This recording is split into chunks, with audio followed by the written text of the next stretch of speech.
Hello दोस्तों, मैं अनामिका सिंह स्वागत करती हूँ आप सबका आपके यूट्यूब चैनल नॉलेज कॉर्नर पे। फ्रेंड्स, जैसा कि आप सभी को पता है यूपी एलटी ग्रेड का जो एग्ज़ाम डेट है वो आ गया है। कुछ लोगों का एग्ज़ाम डेट पहले ही आ गया था दिसंबर में, और कुछ लोगों का जिनका बचा था उनका अभी आ गया है जनवरी में। तो आप लोग को अपनी तैयारी को बहुत अच्छे से सिलेबस के अकॉर्डिंग कैसे कैसे क्या क्या पढ़ना है उस पर एक वीडियो मैंने बहुत बना के डाला है। अगर आप लोग चाहें तो उसे भी देख सकते हैं कि आप अपनी तैयारी को कैसे आगे बढ़ाएं। जिनकी तैयारी हो चुकी है वो भी, जिनकी नहीं हुई है वो भी, और जिन्होंने स्टार्ट नहीं किया है वो भी, या जिनका आधा सिलेबस कंप्लीट हुआ उनके लिए मैंने हर किसी के लिए बहुत अच्छे से एक्सप्लेन करके एक एक चीज़ बताई है कि आप जो है अभी से अगर अपनी तैयारी स्टार्ट करेंगे तो कैसे इस एग्ज़ाम को क्वालिफाई कर ले जाएंगे। उसके बारे में मैंने बहुत अच्छे से डिस्कस करके बताया हुआ है। आप उस वीडियो को ज़रूर देखिएगा, ठीक है। अभी हम लोग यूपी एलटी ग्रेड के प्रीवियस ईयर पढ़ रहे हैं, जिसमें साइंस के क्वेश्चन, बायोलॉजी के क्वेश्चन डिस्कस कर रहे हैं। अगर आप किसी और सब्जेक्ट के प्रीवियस ईयर चाहते हैं तो कमेंट बॉक्स में ज़रूर बताइएगा। अगर आप इस चैनल पर नए हैं तो फटाफट से इस चैनल को सब्सक्राइब कर लीजिए और बेल आइकन पर क्लिक कर लीजिए, जिससे कोई भी वीडियो, कोई भी नोटिफिकेशन, एग्जाम रिलेटेड अगर कोई भी नोटिफिकेशन आता है तो इस चैनल पे आपको सबसे पहले प्रोवाइड करवा दिया जाता है।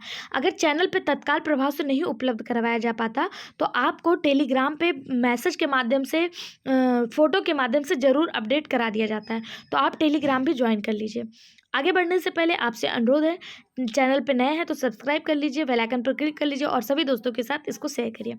आज का पहला क्वेश्चन है, long term management of hypercalcaemia does not include. Hypercalcaemia के दीर्घ अवधि प्रबंधन में यह शामिल नहीं है। हाइपरकैल्सीमिया के जो लॉन्ग टर्म मैनेजमेंट है उसमें कौन सा शामिल नहीं है इन चार में से? पहला दिया है बाईफास्फेट, दूसरा दिया हाइड्रेशन, तीसरा दिया कैल्सीटोनिन और चौथा दिया है लूप डायूरेटिक। इसका जो सही जवाब हो जाएगा वो हो जाएगा option C, calcitonin. Calcitonin hypercalcaemia के दीर्घ अवधि प्रबंधन में यानी कि लॉन्ग टर्म मैनेजमेंट में शामिल नहीं है। अगर बात करें कैल्सीटोनिन की कि कैल्सीटोनिन है क्या, तो यह थायराइड के पैराफॉलिकुलर कोशिकाओं से स्रावित हार्मोन्स है। यह 32 अमीनो एसिड का पॉलीपेप्टाइड है जो पीएसटी हार्मोन्स के विपरीत कार्य करता है, अर्थात कैल्शियम के स्तर को घटाता है। पीएसटी हार्मोन्स क्या करता है? ये कैल्शियम के स्तर को बढ़ाता है, और ये क्या करता है? उसके अपोजिट कार्य करता है, यानी कि कैल्शियम के स्तर को घटाता है। लेकिन यह क्या करता है? ये जो लॉन्ग टर्म मैनेजमेंट है हाइपरकैल्सीमिया का, उसमें प्रबंधन नहीं करता, ठीक। बाकी बाईफास्फेट, हाइड्रेशन और लूप डायूरेटिक, ये तीनों जो है लॉन्ग टर्म मैनेजमेंट करता है हाइपरकैल्सीमिया का। ओके, इसका ऑप्शन सी सही जवाब हो जाएगा। अगला क्वेश्चन, यकृत में यूरिया का संश्लेषण होता है। Synthesis of urea in liver take place by. यकृत में यूरिया का संश्लेषण कैसे होता है?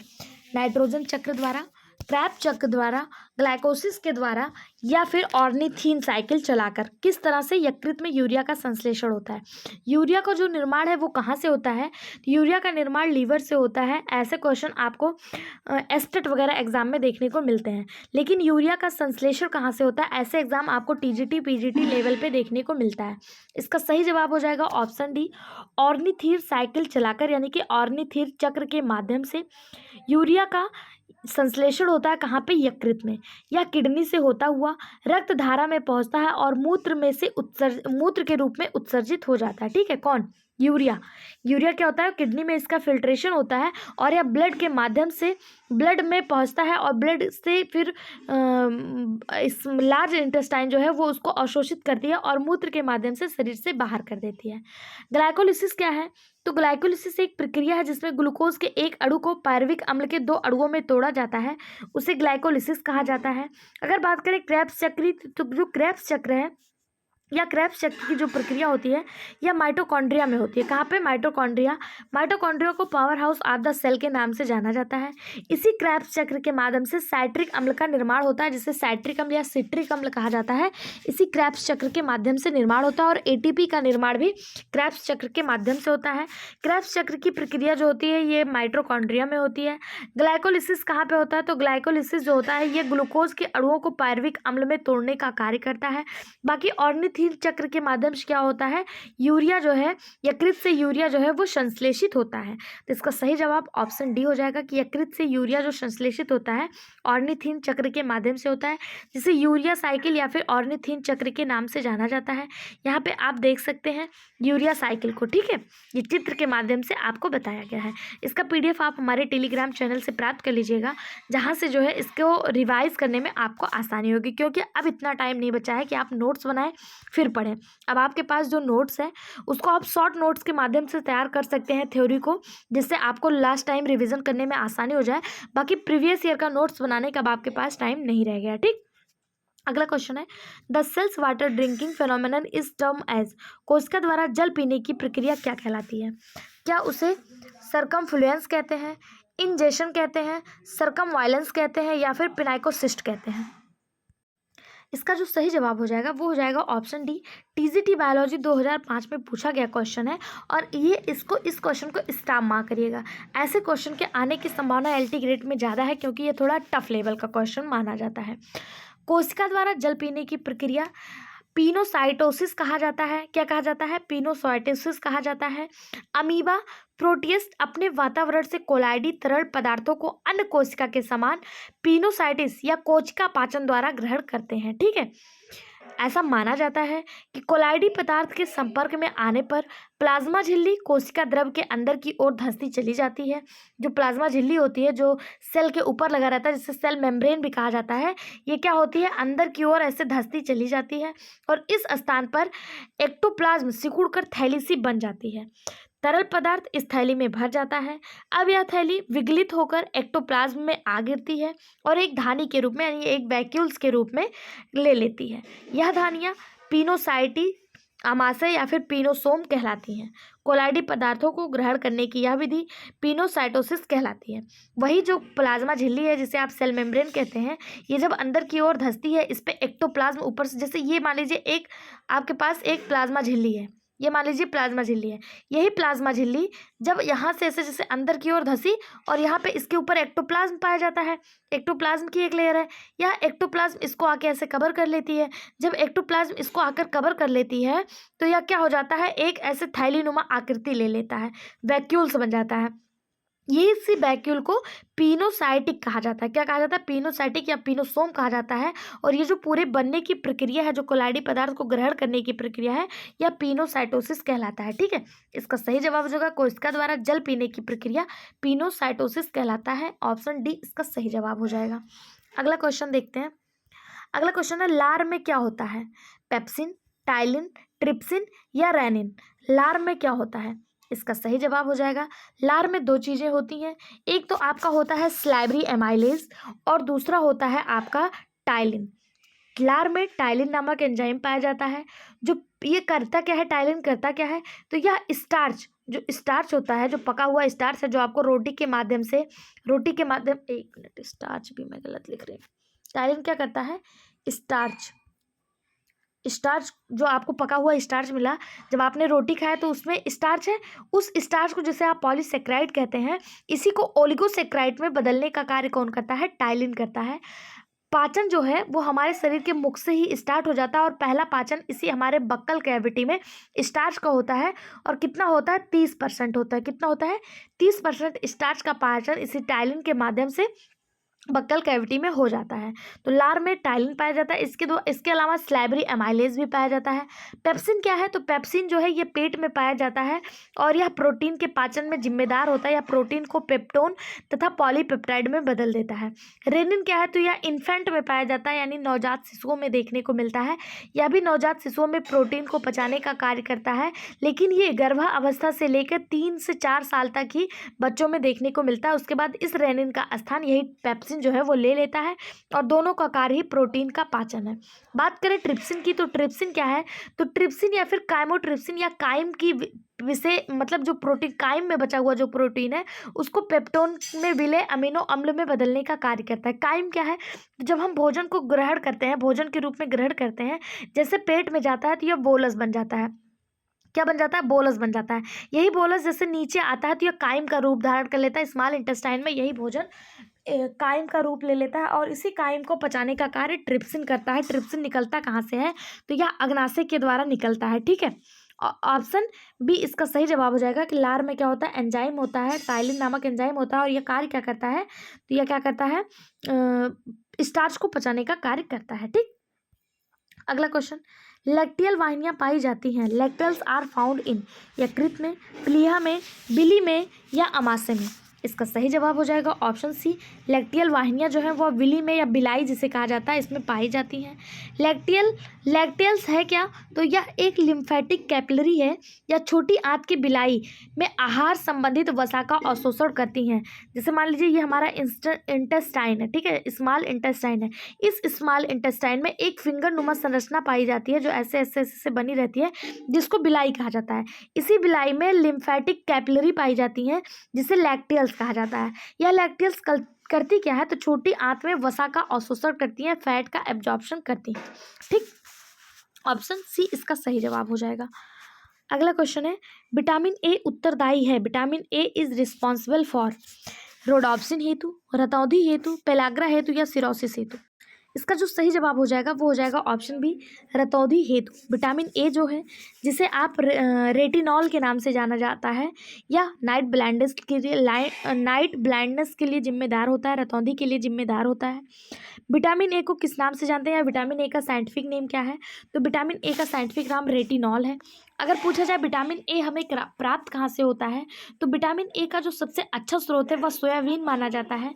इसके अलावा हरी सब्जियां, दूध, मक्खन, अंडे की जर्दी और मछली के तेल आदि में भी विटामिन ए पाया जाता है। ठीक है, पेलाग्रा विटामिन B3 की यानी नियासिन या जिसे निकोटिनामाइड कहा जाता है उसकी कमी से होता है। और सिरोसिस जो होता है विटामिन B2 या फिर राइबोफ्लोविन की कमी से होता है। इसमें क्या होता है? ओंठ फटने लगता है। ठीक, अगला क्वेश्चन देखते हैं, कोलेस्ट्रॉल संश्लेषित होता है इसमें। Cholesterol is synthesised in Brunner's में, पैनक्रियाज में, लीवर्स में या स्प्लीन में?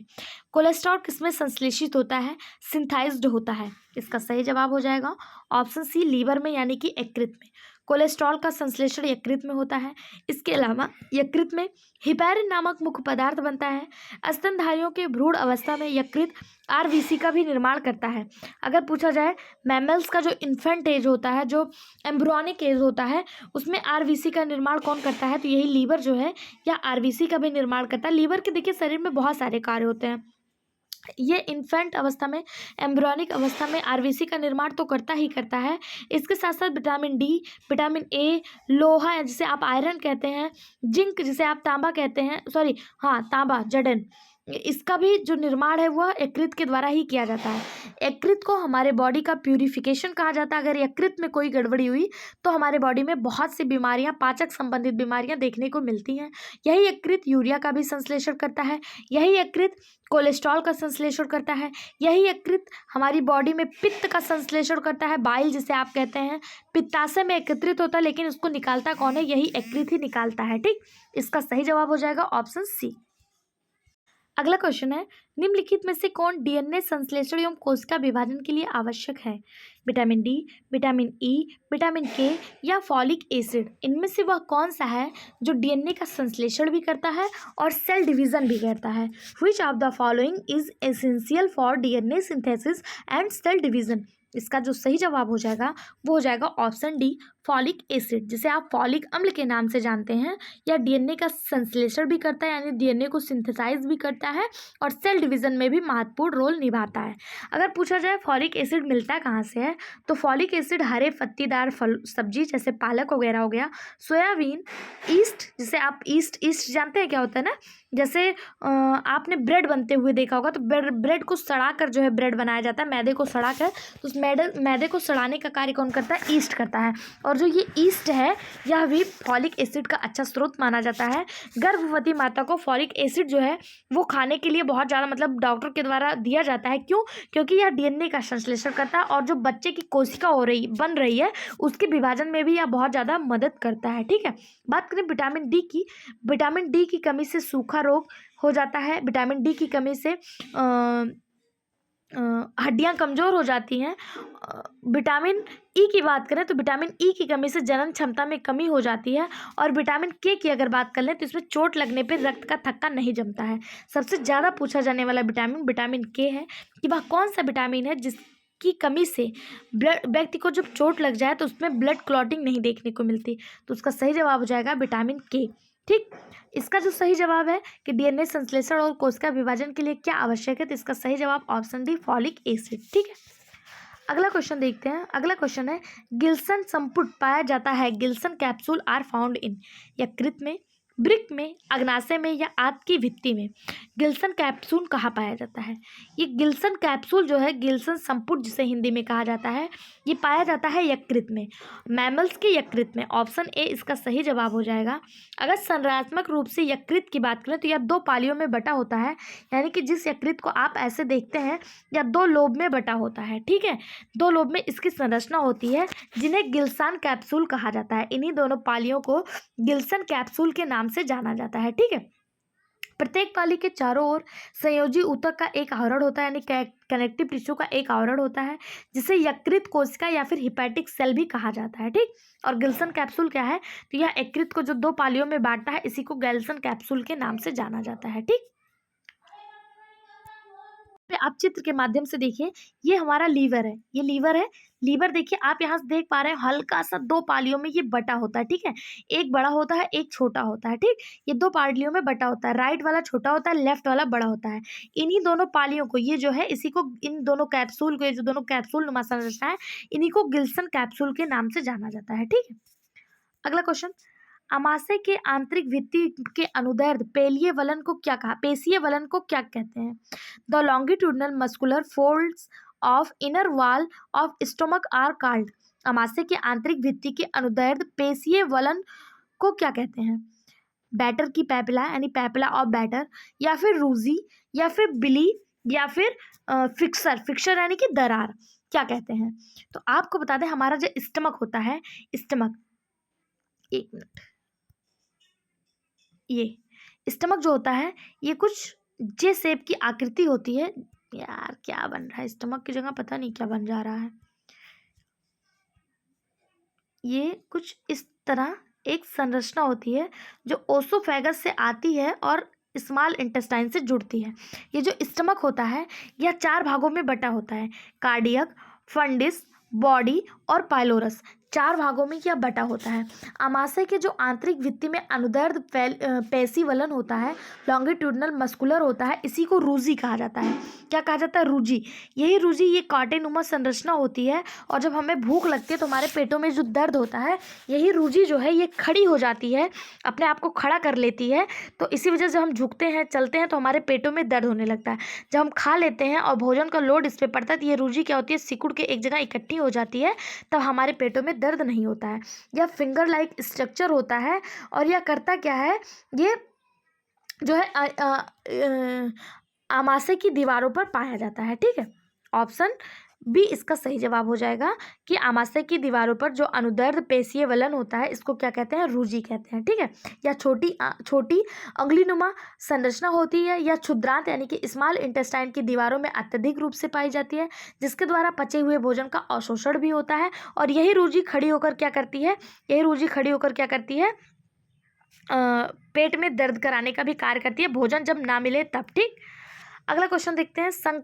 सक्कस एंटेरिकस का स्रावण किससे होता है? Succus entericus is secreted by pancreas, crypts of Lieberkühn, fundic gland, या फिर स्लैबरी ग्लैंड। इसका जो सही जवाब हो जाएगा वो हो जाएगा option B, crypts of Lieberkühn. देखिए, अगर यहाँ से अलग से नाम नहीं दिया होता तो जो सक्कस एंटेरिकस है ये जो है क्रिप्स ऑफ लीवर कुन से जो है रिलीज होता है। क्रिप्स ऑफ लीवर कुन होता कहाँ, ये प्रेजेंट कहाँ होता है? तो स्मॉल इंटेस्टाइन जो होता है, इनमें म्यूकस झिल्ली में ब्रूनर ग्रंथियों का एक लीवर कुन की दीवारें पाई जाती हैं जो पाचक रस का स्रावण करती हैं, और इसी को सक्कस एंटेरिकस के नाम से जाना जाता है। ठीक हो। इसी सक्कस एंटेरिकस जो होता है, सक्कस एंटेरिकस को आंतीय रस या फिर इंटेस्टाइनल जूस के नाम से भी जाना जाता है। अगर आपको यहाँ पे सक्कस एंटेरिकस ना देके इंटेस्टाइनल जूस दे दे तो भी कहाँ से वो इंटेस्टाइनल जूस या फिर जिसे आंत रस कहते हैं ये भी कहाँ से निकलता है, तो क्रिप्स ऑफ लूबरकुंज से ये निकलता है। ठीक है, आंत रस का जल क्षारक एवं म्यूकस ब्रूनर ग्रंथियों से तथा पाचक एंजाइम लूबरकुंज की प्रगुकाओं से निकलता है। ठीक है, आंत रस में कई सारे मिले होते हैं, कई सारे एंजाइम पाए जाते हैं, जिसे आप enterokinase, erepsin, arginase, maltase, sucrase, lactase, limit dextrins, lipase आदि के नाम से जानते हैं। ठीक, अगला क्वेश्चन, कार्बोहाइड्रेट पाचन के अंतिम उत्पाद हैं। The end product of carbohydrate digestion are glucose, fructose, galactose, maltose, glucose, lactose, fructose, glucose, lactose या फिर ग्लूकोज, सुक्रोज या फ्रक्टोज। इसका जो सही जवाब हो जाएगा वो हो जाएगा ऑप्शन ए। कार्बोहाइड्रेट पाचन का अंतिम उत्पाद जो है वो ग्लूकोज, ग्लूकोज, फ्रक्टोज और ग्लैक्टोज है। ठीक है, ऑप्शन ए इसका सही जवाब हो जाएगा। कार्बोहाइड्रेट 1:2:1 के अनुपात में कार्बन, हाइड्रोजन और ऑक्सीजन के यौगिक से मिला होता है, यानी कि CH2 ऐसे होता है। ठीक है, इसमें हाइड्रोजन का अनुपात वही होता है जो जल का होता है, अतः रासायनिक रूप से ये जल योजित कार्बन यौगिक अर्थात एल्डिहाइड, कीटोन अथवा एल्कोहल होते हैं। ठीक है, ऑप्शन ए इसका सही जवाब हो जाएगा।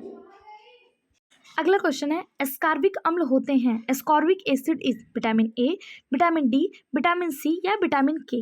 इसका सही जवाब हो जाएगा एस्कॉर्बिक एसिड हम लोग विटामिन सी को कहते हैं। इसी की कमी से स्कर्वी नामक रोग होता है। स्कर्वी के क्या लक्षण होते हैं, तो मसूड़ों में सूजन आना, मसूड़ों में जम आना, मसूड़ों में गम आना, मसूड़ों में सड़न होना, यह स्कॉर्बिक एसिड कहलाता है। और यह विटामिन सी होता है। विटामिन सी हमें प्राप्त कहाँ से होता है, तो खट्टे फलों से जो होता है वो विटामिन सी हमें प्राप्त होता है और इसी को स्कॉर्बिक एसिड के नाम से जाना जाता है। विटामिन सी का साइंटिफिक नाम क्या है, स्कॉर्बिक एसिड है। Ascorbic acid. अगर बात करें विटामिन ए की, तो विटामिन ए का साइंटिफिक नाम क्या है, वैज्ञानिक नाम क्या है, रेटिनॉल है।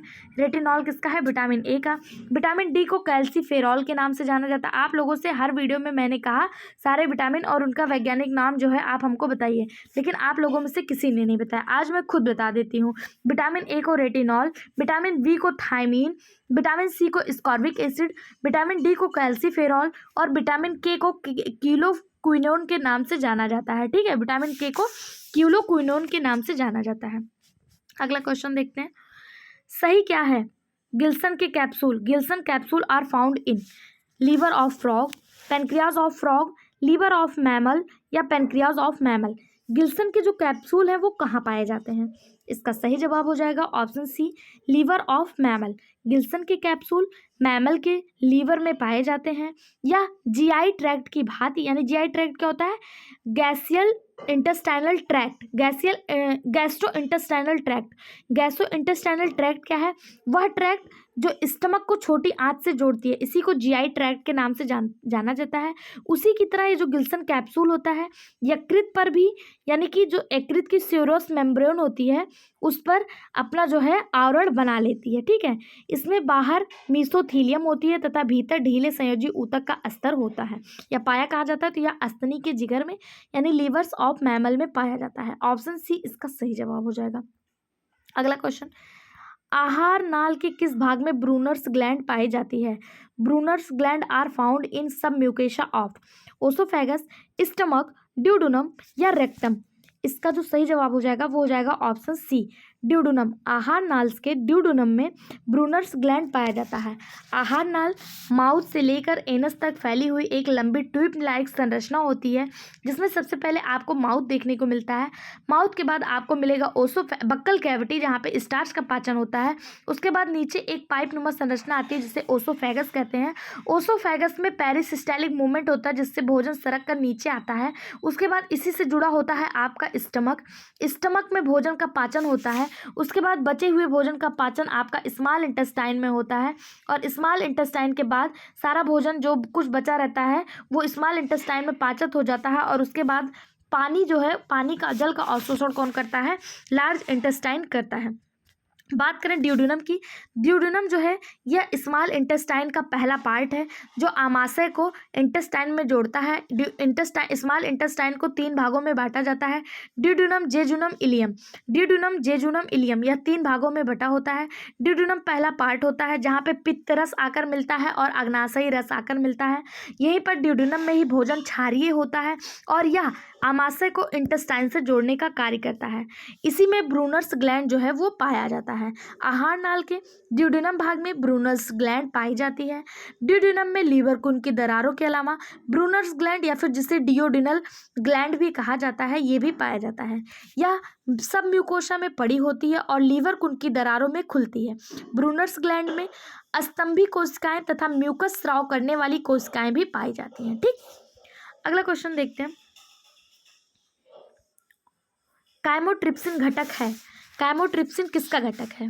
पित्त का, अग्नाशयी रस का, स्लाइवा का या फिर गैस्ट्रिक जूस का? काइमोट्रिप्सिन इज कंपोनेंट ऑफ, इसका जो सही जवाब हो जाएगा वो हो जाएगा ऑप्शन बी, अग्नाशयी जूस का, पैनक्रियाटिक जूस का। काइमोट्रिप्सिन अग्नाशयी रस का घटक है। अग्नाशयी रस में सोडियम कार्बोनेट और एंजाइम जैसे trypsin, chymotrypsin, carboxy peptidase, elastase, amylase और पैनक्रियाटिक एमाइलेज जैसे एंजाइम पाए जाते हैं। काइमोट्रिप्सिन जाइमोजन के रूप में अक्रिय अवस्था में उत्सर्जित होता है। इसी काइमोट्रिप्सिन पर, जो काइमोट्रिप्सिन है इसी पे जब ट्रिप्सिन पड़ता है, एक मिनट, मान लीजिए ये काइमोट्रिप्सिन है, इसी पे जब ट्रिप्सिन पड़ता है तो यह काइमोट्रिप्सिन बनाता है और अल्फा काइमोट्रिप्सिन बनाता है। अल्फा काइमोट्रिप्सिन जो होता है ये सक्रिय होता है, ये काइमोट्रिप्सिन जो होता है ये जाइमोजन के रूप में अक्रिय अवस्था में पड़ा रहता है। यह निकलता कहाँ से है? तो यह अग्नाशयी रस से निकलता है। अग्नाशयी रस से काइमोट्रिप्सिन के साथ साथ ट्रिप्सिन और इसके साथ साथ एमाइलेज यानी कि अग्नाशयी एमाइलेज, जिसे आप क्या कहते हैं, पैनक्रियाटिक एमाइलेज, ये सब चीज़ें जो है, पैनक्रियाटिक लाइपेज, ये सब चीज़ें जो है वो अग्नाशय से निकलती हैं, जिसे अग्नाशयी रस कहा जाता है।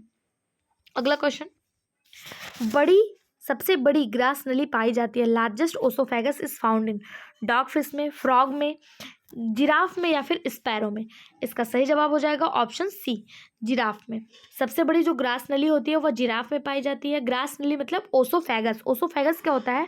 ओसोफेगस जैसे, एक मिनट में बनाने का प्रयास करती हूँ। ये मान लीजिए किसी ह्यूमन का माउथ है, माउथ से सबसे पहले जब अंदर आती है तो ये बक्कल कैविटी होती है। इसी बक्कल कैविटी के नीचे जो पाइप नुमा संरचना होती है इसी को ओसोफेगस कहा जाता है। ओसोफेगस में कोई भी एंजाइम नहीं पाया जाता है। ओसोफेगस में होता क्या है? ओसोफेगस क्या करता है? तो ओसोफेगस में पेरिसिस्टेलिक मूवमेंट होता है, जिसे क्रमानुकुंचन मूवमेंट कहते हैं। जैसे आपने घरों में, गाँव में केचुओं को चलते देखा होगा। केचुए कैसे चलते हैं? पहले फूलते हैं फिर पिचकते हैं, फूलते हैं फिर पिचकते हैं। या फिर सांप को देखा होगा, तो इसी को पेरिसिस्टेलिक मूवमेंट या फिर क्रमाकुंचन मूवमेंट कहते हैं। इसी के द्वारा भोजन क्या होता है? आमाशय में प्रवेश करता है, इसी पेरिसिस्टेलिक मूवमेंट के द्वारा। ये जो ओसोफेगस होता है ये सबसे लंबी किसकी होती है? तो ये जिराफ की होती है। किसकी होती है? जिराफ की होती है। अगर पूछा जाए जिराफ की ओसोफेगस कितनी लंबी होती है तो यह 3 मीटर होती है। कितनी? 3 मीटर, लगभग 3 मीटर होती है। अगर वहीं पे पूछ लिया जाए कि हमारे ह्यूमन में जो ओसोफेगस है वो कितनी होती है तो ये 25 सेंटीमीटर होती है। लंबाई के अकॉर्डिंग किसी का कम ज़्यादा भी थोड़ा बहुत चेंज होता रहता है, ठीक है। बाकी जिराफ में यह सबसे लंबी होती है, क्योंकि जिराफ की गर्दन सबसे लंबी होती है, इसलिए जिराफ में सबसे लंबी होती है। अगला क्वेश्चन, विटामिन B12 की कमी से कौन सा रोग होता है? Deficiency of vitamin B12 cause which of the following disorder? Cheilosis, वेरी या फिर हानिकारक रक्त अल्पता या फिर स्कर्वी? इसका जो सही जवाब हो जाएगा विटामिन B12। विटामिन B12 को आप जो है एक मिनट, विटामिन B12 पूछा ना? हाँ, विटामिन B12 को साइनोकोबालामिन के नाम से जाना जाता है। विटामिन B12 का साइंटिफिक नाम क्या होगा? साइनोकोबालामिन होगा। विटामिन B1 को थायमिन के नाम से जाना जाता है। विटामिन B2 को राइबोफ्लोबिन कहा जाता है। विटामिन B3 को नियासिन या फिर निकोटिनामाइड कहा जाता है। विटामिन B12 को साइनोकोबालामिन के नाम से जाना जाता है। यही विटामिन B12 की कमी से जो रोग होता है वो होता है एनीमिया रोग। ठीक है, विटामिन B12 की कमी से कौन सा रोग होता है? एनीमिया रोग होता है। विटामिन B1 की कमी से कौन सा रोग होता है? विटामिन B1 की कमी से बेरी होता है। विटामिन B2 जिसे राइबोफ्लोबिन कहा जाता है, इसकी कमी से कार्बोहाइड्रेट तथा अन्य पदार्थों के उपापचय भाग लेने में जो है दिक्कत हो जाती है। विटामिन B3 जिसे नियासिन कहा जाता है, इसकी कमी से पेलाग्रा नामक रोग होता है। ठीक है, ठीक। चिल्कोलिसिस जो है ये विटामिन B6 की कमी से होता है। B6, विटामिन B6, इसमें क्या होता है? ओठ जो होती है, ओठ जो है ये फट जाता है। ठीक है, ओठ फट जाता है, इसे किलोसिस या फिर चिल्कोलिसिस कहा जाता है। ठीक, अगला क्वेश्चन, प्रोपियोनी बैक्टीरिया से प्राप्त होता है विटामिन B12, लैक्टिक अम्ल, सिट्रिक अम्ल या विटामिन B6? प्रोपियोनी बैक्टीरिया से क्या प्राप्त होता है? इसका सही जवाब हो जाएगा ऑप्शन ए, प्रोपियोनी बैक्टीरिया से विटामिन B12 प्राप्त होता है। विटामिन के रक्त का थक्का जमाने के लिए आवश्यक है। वहीं विटामिन B12 जिसे साइनोकोबालामिन कहा जाता है, इसके व्यापारिक स्तर पर प्रोपियोनी बैक्टीरिया द्वारा प्राप्त किया जाता है। विटामिन B12 स्यूडोमोनास जीवाणुओं द्वारा उत्पन्न होते हैं। और विटामिन B12 की कमी से कौन सा रोग होता है? तो अभी हम लोगों ने देखा था कि हानिकारक रक्त अल्पता या फिर जिसे पर्नीशियस एनीमिया कहते हैं, विटामिन B12 की कमी से होता है। ठीक, इसका साइंटिफिक नाम क्या होता है? साइनोकोबालामिन होता है। यही सही जवाब हो जाएगा। अगला क्वेश्चन, एब्नर ग्लैंड उपस्थित होते हैं। Ebner gland are located in pancreas में, ओसोफेगस में, टंग सरफेस पर या फिर असेंडिंग कोलोन में? कोलोन क्या है? असेंडिंग कोलोन क्या है? यह लार्ज इंटेस्टाइन का एक भाग है। लार्ज इंटेस्टाइन जो होता है कुछ इस तरह होता है, इस तरह आप लोगों ने देखा होगा लार्ज इंटेस्टाइन। एक मिनट मैं बना देती हूँ। ये लार्ज इंटेस्टाइन कुछ इस तरह आकृति होती है, इस तरह। ठीक है, इस जो ऊपर चढ़ रहा होता है उसे असेंडिंग कोलोन कहते हैं। Ascending colon, transverse colon, descending colon, और इसे जो थोड़ा सा मुड़ा होता है इसे सिग्मोइड कोलोन कहते हैं। यानी कि जब ऊपर चढ़ रहा है तो असेंडिंग, लेट गया तो ट्रांसवर्स, नीचे आया तो डिसेंडिंग, और जो हल्का सा मुड़ा हुआ है इसे सिग्मोइड कोलोन कहते हैं। तो जो ये आपका एब्नर ग्लैंड है, ये क्या है? एब्नर ग्लैंड क्या है? तो एब्नर ग्लैंड जो है ये एब्नर ग्लैंड, सॉरी, हाँ, ये हो गया आपका असेंडिंग कोलोन जो यहाँ पे दिया था, मैं उसको एक्सप्लेन कर रही थी। और बाकी बात करें, जो एब्नर ग्लैंड है ये टंग सरफेस पर पाया जाता है, जीवा ग्रंथियों पर पाया जाता है। जीवा की सतह यानी जो हमारे जीव की सतह है इस पर पाया जाता है। या बहिस्रावी ग्रंथियाँ हैं, इस ग्रंथि को वार्न इब्रंस ग्लैंड या फिर गैस्ट्री ग्लैंड के रूप में भी जाना जाता है। ठीक है, इसे सीरस लार ग्रंथियाँ भी कहते हैं। एब्नर ग्लैंड के द्वारा एक विशेष प्रकार का तरल स्रावित होता है जो लिपिड को हाइड्रोलिसिस की शुरुआत करता है, यानी कि इसी के द्वारा टाइलिन निकलता है जो स्टार्च का पाचन जो है स्टार्ट कर देता है। कार्बोहाइड्रेट का 30% पाचन जो है वो कर देता है। ठीक, पीजीटी बायोलॉजी 2011 में पूछा गया क्वेश्चन, प्रीवियस ईयर क्वेश्चन आपके लिए बहुत ज़्यादा इंपॉर्टेंट है। अगर आप यूपी एल्टीग्रेड, यूपी पीजीटी, टीजीटी किसी भी एग्जाम की तैयारी कर रहे हैं तो आप जो है प्रीवियस ईयर क्वेश्चन जरूर पढ़िए। और हमारे साथ पर डे आपको प्रीवियस ईयर क्वेश्चन प्रोवाइड करवाए जा रहे हैं। जीएस जीके के भी एल्टीग्रेड के बहुत जल्दी आपके लिए क्वेश्चन लेके आए जाएंगे। तो उसके लिए आप क्या करना होगा, अगर आप चैनल पर नहीं हैं तो उसको सब्सक्राइब कर लीजिए, वीडियो को लाइक करिए और सभी दोस्तों के साथ शेयर करिए। Thank you.